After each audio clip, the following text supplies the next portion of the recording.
A very good morning to all of you. I am Aditya Prakash Agrahari और आप देख रहे हैं मेरे और अपने प्यारे से YouTube channel Aditya study point को। आज हम ये क्लास 10th का लेक्चर लेकर के आए हैं। ये फिजिक्स का लेक्चर है, ठीक है। इसके पहले जितने भी आप लोगों ने वीडियो देखे थे फिजिक्स के क्लास 10th के, उसमें हमने प्रकाश का जो परावर्तन होता है वो हमने क्लियर कर दिया है। ये अपवर्तन वाला जो है एक उसका सेकेंड जो लेसन है प्रकाश का अपवर्तन। इस लेक्चर में हम लोग प्रकाश का अपवर्तन पढ़ने वाले हैं। आप लोगों ने थंबनेल पर देखा होगा, थंबनेल पर देख करके जान भी गए हो, ठीक है। और जिन लोगों ने प्रकाश का परावर्तन नहीं पढ़ा है, डिस्क्रिप्शन में लिंक है, आराम से देख लेना, ठीक। और ये जो वीडियो है इसको पूरा आप लोग देखिए। और आज का ये जो लेक्चर है हम लोग का बहुत शानदार होने वाला है, तो पूरा ध्यान लगा करके एकदम पढ़ो, ठीक है। अपना पूरा ध्यान व्हाइट बोर्ड पर एकत्रित करके लगाओ और पूरा उम्मीद है कि आप लोग को ये पूरा वीडियो अच्छे से समझ में आएगा। और जो फिजिक्स का पार्ट होता है हम लोग के बोर्ड एग्जाम में पेपर आता है, तो उसमें फिजिक्स का जो पार्ट होता है वो आप लोग क्लियर कर पाओगे एकदम इजीली तरीके से, ठीक है। तो एकदम अच्छे तरीके से पढ़ते रहो, जो मैं पढ़ा रहा हूँ उसे पढ़ो और खुद से कुछ क्वेश्चन सॉल्व कीजिए, खोज करके क्वेश्चन को सॉल्व किया कीजिए, ताकि आप लोग का क्वेश्चन सॉल्व करने का जो न्यूमेरिकल होता है ना, न्यूमेरिकल ही मेन होता है और उसको आप लोग अधिक से अधिक सॉल्व करने का बस प्रयास कीजिए। जितना भी आपकी किताब में दिया है सारे न्यूमेरिकल सॉल्व करो, ठीक। तो सबसे पहले देखते हैं प्रकाश का अपवर्तन होता क्या है, ठीक। सबसे पहले जो परावर्तन में हमने पढ़ा था, क्या पढ़ा था भाई?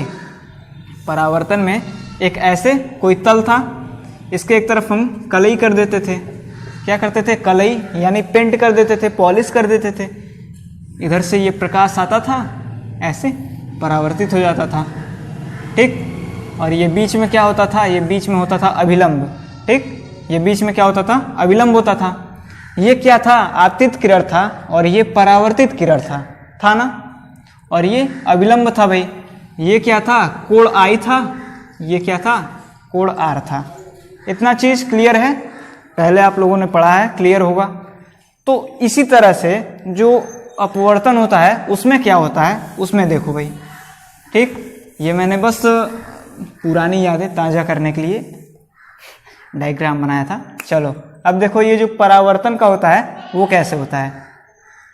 ये ऐसे कोई तल है, ठीक। और ये वाला तल, ये वाला जो माध्यम है जिधर से प्रकाश आ रहा है, ठीक, इधर से कोई प्रकाश आ रहा है और ये वाला माध्यम, ये दोनों माध्यम जो है पारदर्शी है, ठीक। पारदर्शी है यानी उसमें प्रकाश चल सकता है, ठीक। अब क्या है, ये जो तल है, इस तल का कोई भी हिस्सा कलई नहीं किया हुआ है, यानी पेंट नहीं किया हुआ है। परावर्तन में क्या पढ़ रहे थे कि एक तरफ का पार्ट जो है इसका पेंट किया हुआ रह रहा था। इसमें पेंट वेंट कुछ नहीं है, वो सब छोड़ो झंझट, ठीक। इसमें क्या है? इसमें एक तरफ से प्रकाश आता है और यहां पर एक अभिलंब है भाई, ठीक। ये मान लो कोई अभिलंब ऐसे है, ठीक है।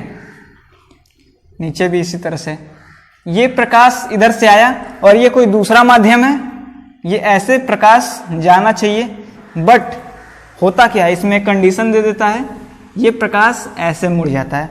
यानी इसको जाना चाहिए इस दिशा में सीधे, लेकिन ये मुड़ करके तिरछा चला गया, टेढ़ा चला गया, ठीक। ये क्या है? साइन आई है और ये क्या है? आर है, कोण आर है, ठीक।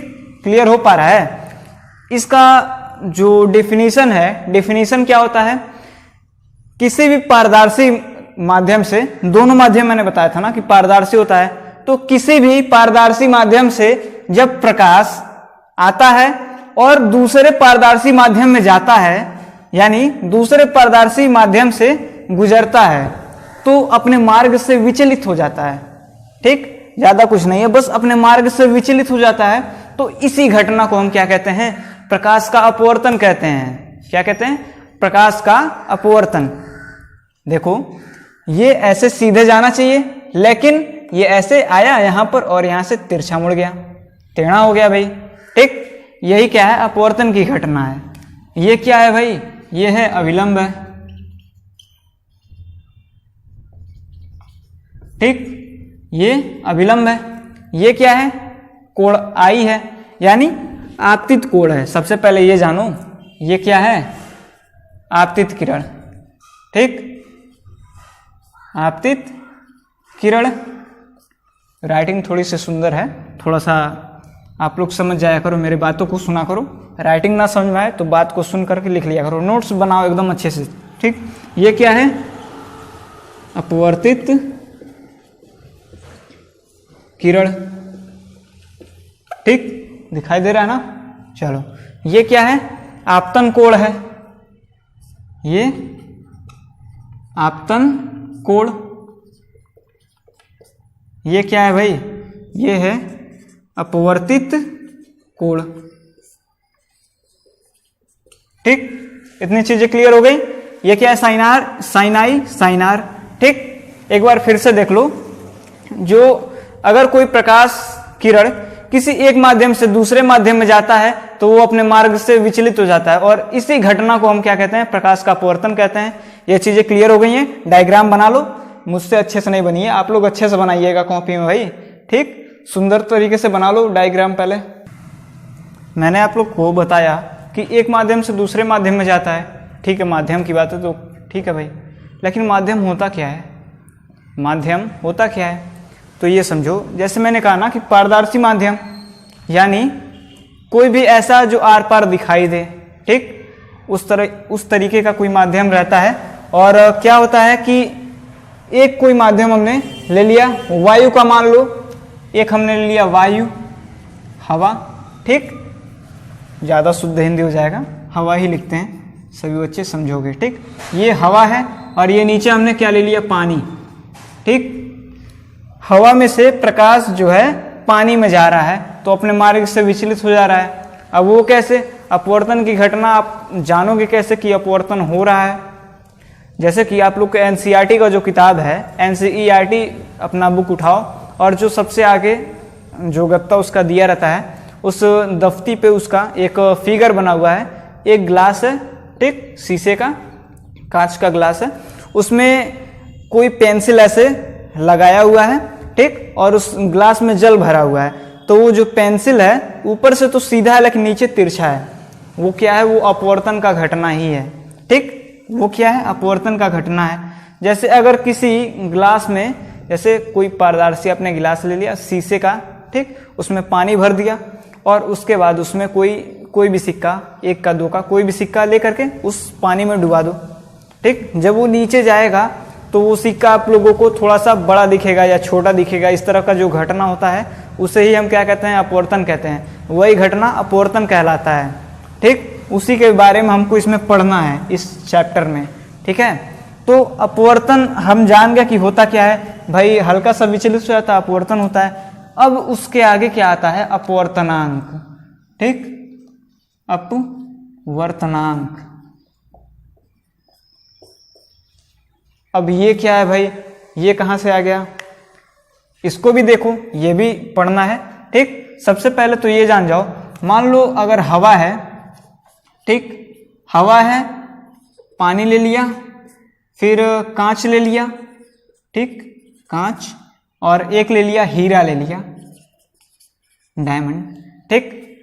अगर हमको निकालना रहे तो जैसे इसका हमको अपवर्तनांक अगर हमको निकालना रहे तो क्या करते हैं? या फिर अपवर्तन का घटना अगर देखना रहता है तो क्या होता है? ये जो है हवा, ये पानी से कम सघन होता है, और ये पानी जो है हवा से ज़्यादा सघन होता है। कांच जो है पानी से ज़्यादा सघन होता है, और हीरा जो है कांच से ज़्यादा सघन होता है, ठीक। ये क्या है? ये विरल माध्यम है। और ये क्या है? हवा से पानी सघन है, और पानी से कांच जो है ज़्यादा सघन है, और कांच से जो हीरा होता है वो कांच से भी ज़्यादा सघन है। क्लियर हो रहा है बात? चलो, इतनी चीज़ें क्लियर हो गई, मिटा देते हैं। उसके बाद अपवर्तनांक देखते हैं, उसके बाद क्या होता है। अब चूंकि अपवर्तनांक हमको देखना है, तो मान लो ये हवा है, ये पानी है, ठीक है। अब इसमें क्या है? प्रकाश का जो चाल है v1 है, इस यहाँ पर आकर के क्या हो जाता है? v2 हो जाता है। ये सघन माध्यम है, ये विरल माध्यम है। हवा जो है विरल माध्यम है, और ये पानी है, ये सघन माध्यम है। यहाँ पर जब प्रकाश आ रहा है तो यहाँ पर v1 है। प्रकाश जब हवा में जब चलता है तो विरल में चल रहा है, यानी इसका मान जो है v1 है। पानी में आ जाता है तो इसका मान क्या है? v2 हो गया है, ठीक, आगे बढ़ करके इसका मान V2 हो गया है। तो जो अपवर्तनांक है वो क्या हो जाएगा, अपवर्तनांक को हम प्रदर्शित करते हैं n से, n इज इक्वल टू हो जाएगा V1 अपॉन V2। यही क्या है, यही हो जाएगा अपवर्तनांक हो जाएगा। क्लियर हो पा रहा है, यही जो है अपवर्तनांक का सूत्र होता है। तो इसका हम लोग डिफिनीशन कैसे बोल सकते हैं, अपवर्तनांक वह राशि है जिससे हमें यह पता चलता है कि एक माध्यम दूसरे माध्यम से कितना गुना सघन है। यानी ये जो माध्यम है पानी वाला, ये हवा के सापेक्ष कितना गुना सघन है, ठीक, ये हमको इस अपवर्तनांक से पता चलता है। तभी तो भाई यहाँ पर V1 है, यहाँ पर V2 है। तो जब प्रकाश का चाल यहाँ पर हवा में जो प्रकाश की चाल होती है ऊपर लिखोगे, फिर जो पानी में प्रकाश की चाल होती है नीचे लिखोगे, तो एक अनुपात हमको मिल जाएगा ना। जब काटोगे तो n इज इक्वल टू हमको कुछ मिलेगा, और वही क्या है, अपवर्तनांक हो जाएगा इस पूरे प्रक्रिया का। ठीक है, क्लियर हुआ। यानी उसको हम क्या कह सकते हैं, हवा के सापेक्ष पानी का अपवर्तनांक, ऐसे लिख सकते हो इसको। ठीक, इस तरह से लिख सकते हैं। इसको प्रदर्शित किससे करते हैं भाई, इसको हम प्रदर्शित करते हैं n से, प्रदर्शित करते हैं n से। ठीक, और उसके बाद इसका जो मात्रक होता है, मात्रक कैसे निकालेंगे, मात्रक देखो, जैसा कि इसमें ऊपर भी वेग है नीचे भी वेग है, ठीक, तो वेग बटे वेग है, वेग से वेग कैंसिल हो जाएगा। ठीक, तो इसका मात्रक क्या बनेगा, इसका मात्रक कुछ नहीं होगा। ठीक, इसका मात्रक जो है कुछ नहीं होगा। और क्लास 11th में चल करके आप पढ़ते हो, वीमा पढ़ते हो। ठीक, तो कुछ चीज़ों की आप लोग को वीमा भी याद करने पड़ते हैं। इसका वीमा भी नहीं होगा, जब मात्रक होगा ही नहीं तो वीमा कहाँ से निकालोगे। ठीक, तो वो सब छोड़ो, बस इतना जानो कि इसका मात्रक नहीं होता है। ठीक है, चलो उसके बाद इसको ये डायग्राम बना लो जो मैंने बोला था, डेफिनेशन उसको नोट कर लो। ठीक, अगर हमको बताना रहे जैसे इसको हम प्रदर्शित कैसे करते हैं वो भी जान जाओ। ठीक, ये बीच में हमने n लिख दिया, ये हवा है ये पानी है, हमको निकालना है किसके सापेक्ष, हमको पानी के सापेक्ष निकालना है। ठीक, तो जिसके सापेक्ष निकालना हो, जिसके सापेक्ष निकालना है,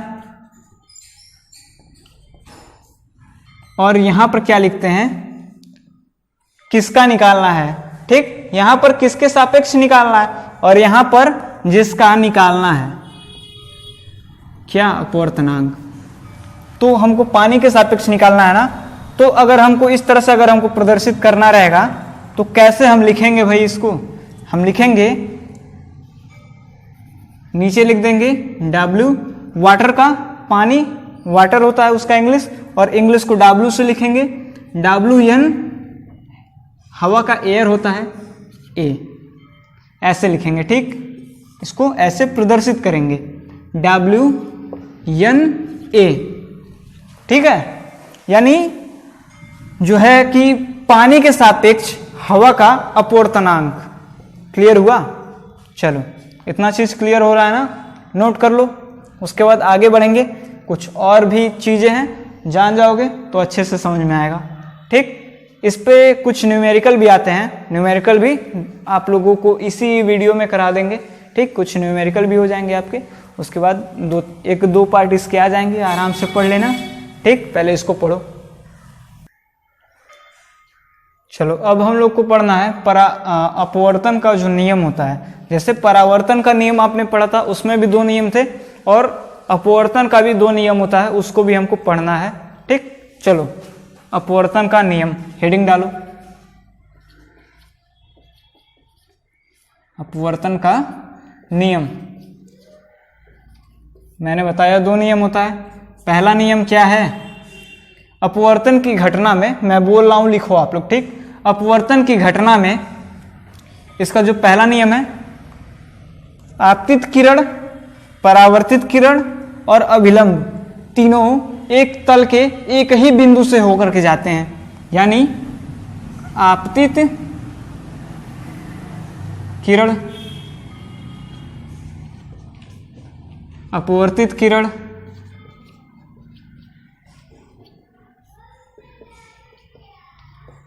और अभिलंब।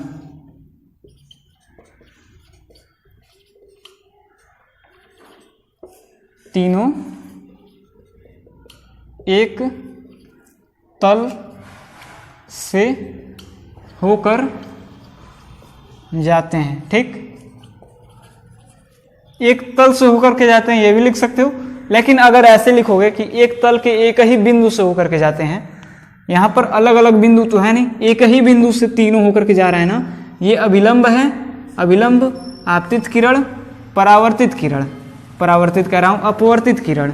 ठीक, ये तीनों कहाँ पर है, एक ही बिंदु से होकर के जा रहा है। जब एक ही बिंदु से जा रहा है तो पहला नियम समझ में आ गया। आप अभिलंब, आपतित किरण, अपवर्तित किरण तीनों एक ही बिंदु से होकर के जाते हैं, एक ही तल के एक ही बिंदु से होकर के जाते हैं। अब दूसरा नियम क्या कहता है इसका? पहला नियम तो परावर्तन वाला ही है, वही उतार देना है, लेकिन ये जो दूसरा नियम है वो क्या कह रहा है? जो आपतन कोण है, आपतन कोण की ज्या, ठीक, आपतन कोण की ज्या यानी क्या? साइन। ज्या को क्या कहते हैं? साइन कहते हैं। साइन का अर्थ होता है ज्या, और जो कौशिक होता है, साइन का ज्या होता है, और जो कौस होता है उसका होता है कोज्या होता है। ठीक, उसको हम लोग हिंदी उसका क्या बोलते हैं? कोज्या। तो यहाँ पर हमको साइन से मतलब है, इसलिए बस ज्या लिखेंगे। ठीक, तो आपतन कोण का ज्या, परावर्तन, परावर्तन कह रहा हूं, अपवर्तन कोण की ज्या से एक अनुपात में होता है। ठीक, क्या है? एक अनुपात में होता है। इसे हम क्या कहते हैं? दूसरा नियम है ये। ठीक, आपतित किरण की ज्या साइन आई तथा अपवर्तित किरण की ज्या साइन आर सदैव नियत रहता है। ठीक, अनुपात में रहता है यानी नियत रहता है। ये साइन आई लिख दो। ठीक, ये साइन आर। आपतन कोण की ज्या तथा अपवर्तन कोण की ज्या सदैव एक अनुपात में होता है।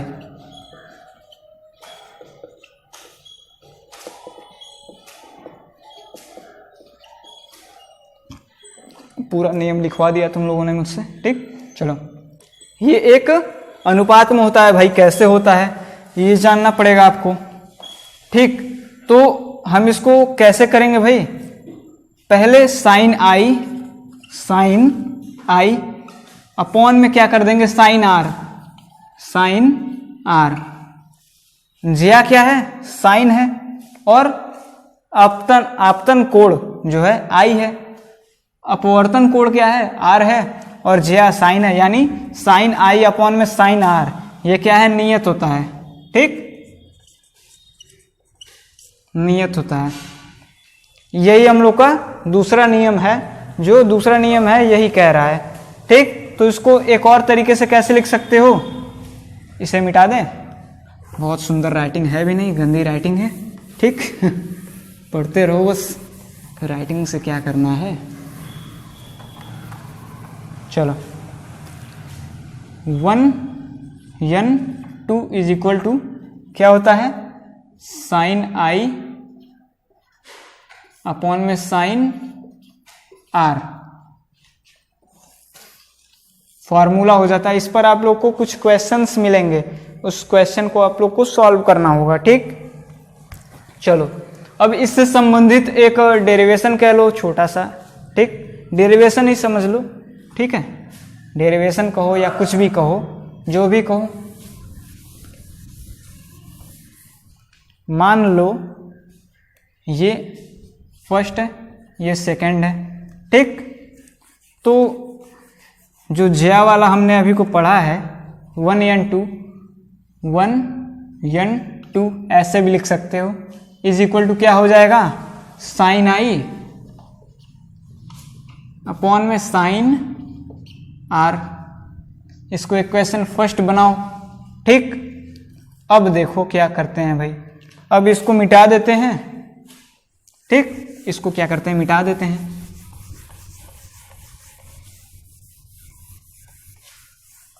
ऊपर में पहला माध्यम था, नीचे में दूसरा माध्यम था। अब देखो इसमें हम करते क्या हैं, चल नहीं रहा है भाई, चलो ये ऊपर दूसरा माध्यम कर देते हैं, नीचे पहला माध्यम कर देते हैं। ये प्रकाश आया ऐसे, ठीक, और ऐसे चला गया, ये अभिलंब है भाई, ठीक।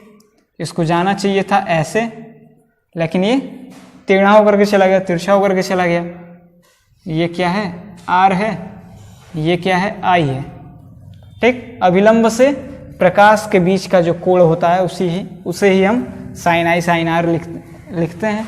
तो यहाँ पर क्या है, जब ये 2 ऊपर चला गया, यानी दूसरा माध्यम हमने ऊपर कर दिया और पहला माध्यम नीचे कर दिया, तो क्या हो जाएगा, 2n1 इज इक्वल टू हो जाएगा साइन आर अपॉन साइन आई। हुआ कैसे भाई, इसको हमने पूरा उल्टा कर दिया, तो यहाँ पर भी तो उल्टा होगा, जहाँ आई था वहाँ आर हो जाएगा, जहाँ आर था वहाँ आई हो जाएगा, ठीक। चल नहीं रहा है, रुको, हाँ, यहाँ पर क्या हो जाएगा, आई हो जाएगा। इसको इक्वेशन सेकेंड हम कर लेते हैं, ठीक। अब इक्वेशन फर्स्ट इंटू 2 से क्या हो जाएगा भाई, फर्स्ट वाला क्या है, 1n2 into 2n1 is equal to क्या हो जाएगा, साइन आई अपॉन में sine r into sine r upon में साइन आई। साइन आर से sine r cancel, sine i से साइन आई कैंसिल।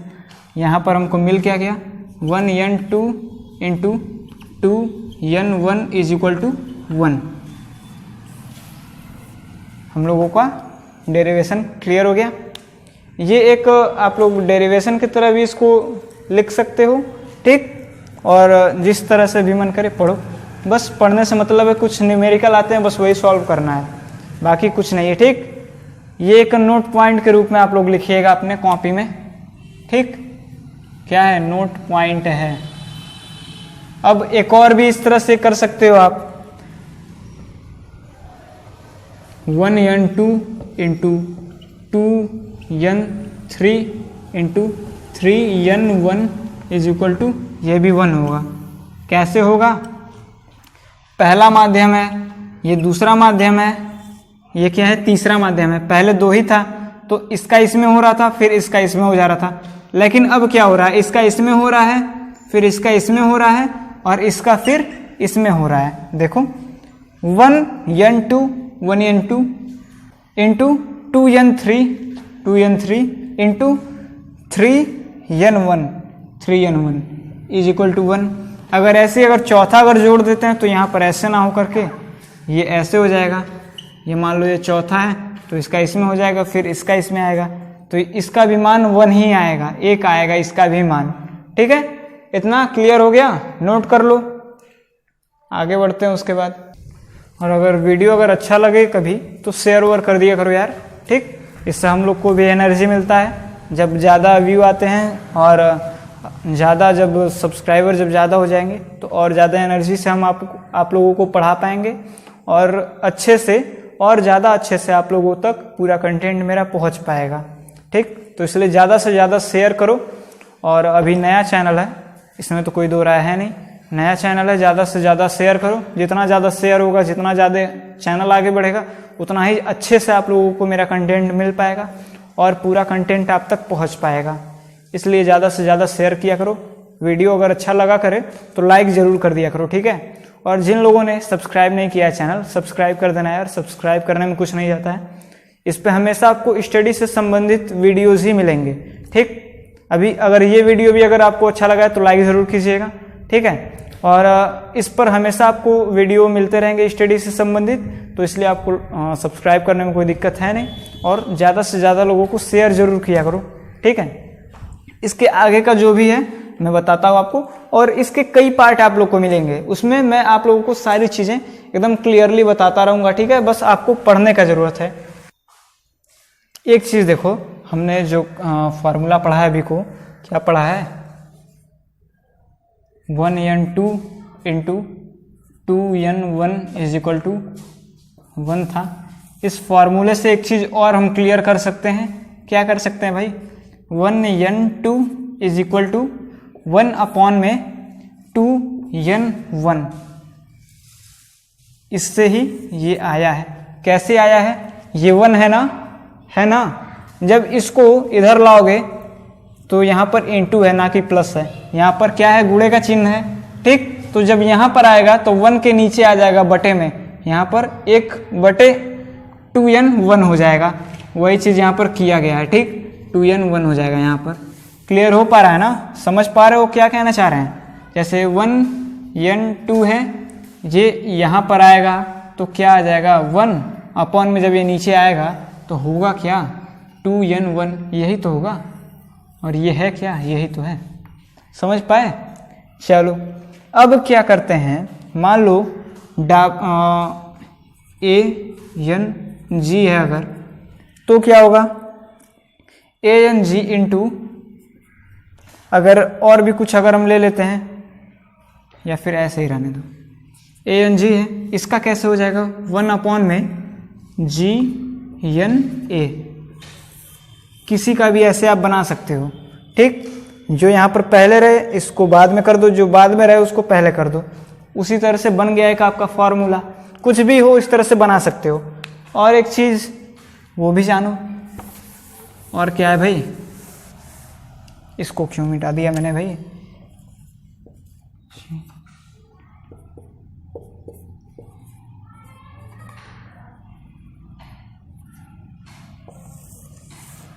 अब यहाँ पर एक चीज़ देखो, मान लो यहाँ पर ये D है, डायमंड, N, अब क्या कर देते हैं यहाँ पर G कर देते हैं, इज इक्वल टू क्या कर सकते हो?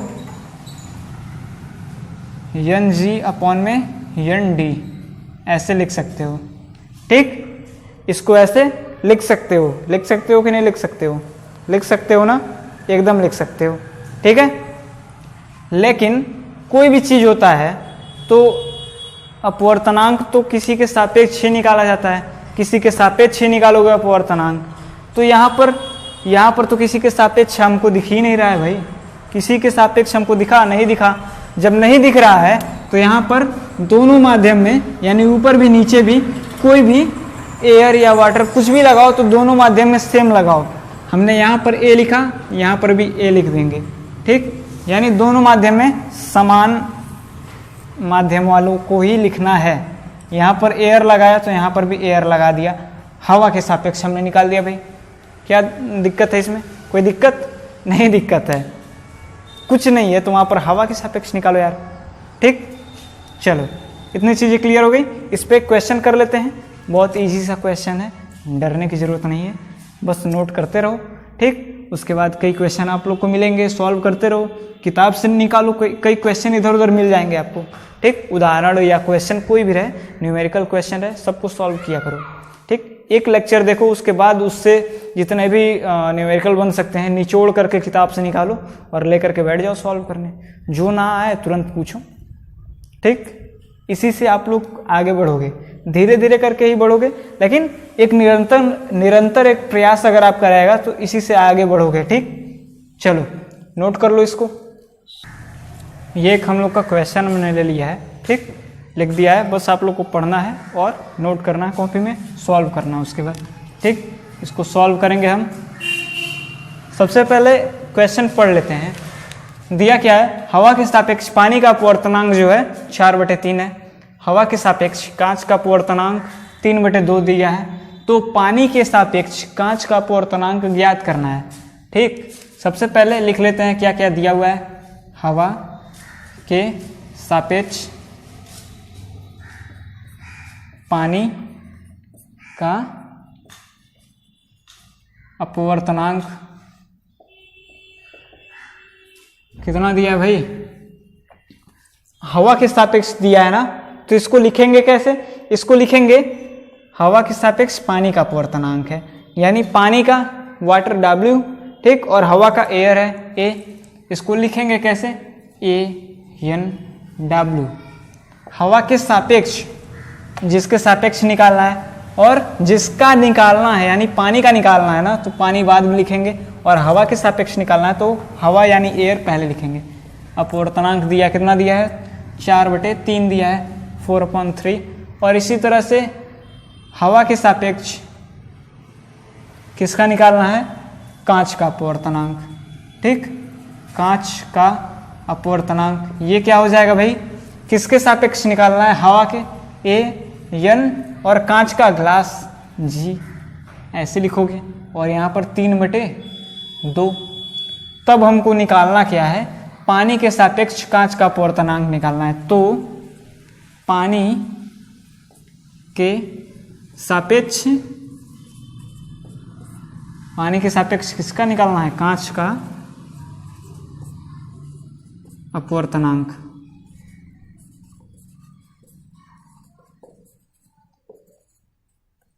निकालेंगे कैसे भाई, अभी को मैंने आप लोग को बताया, आपको A/N/W दिया है, फिर A/N/G भी दिया है।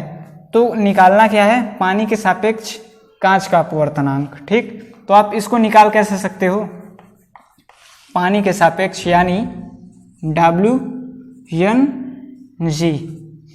इसको निकालेंगे कैसे, N/G ऊपर लिख दो, अपॉन N/W लिख दिया आपने। लेकिन हमेशा से हमने पढ़ा है कि किसी के सापेक्ष निकालोगे, वैसे तो निकालोगे नहीं अपवर्तनांक, किसी के सापेक्ष ही निकालना है, तो एयर लिख देते हैं भाई। ठीक, अब एयर के सापेक्ष है तो इसका मान हमको दिया हुआ है।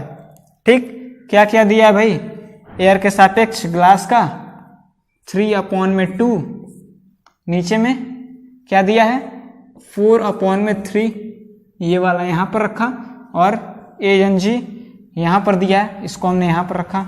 आ क्या जाएगा, वाह का वाह में, अंतः का अंतः में, इसको ऐसे ना लिख करके ऐसे लिख दें, तब आपको अच्छे से समझ में आ जाएगा।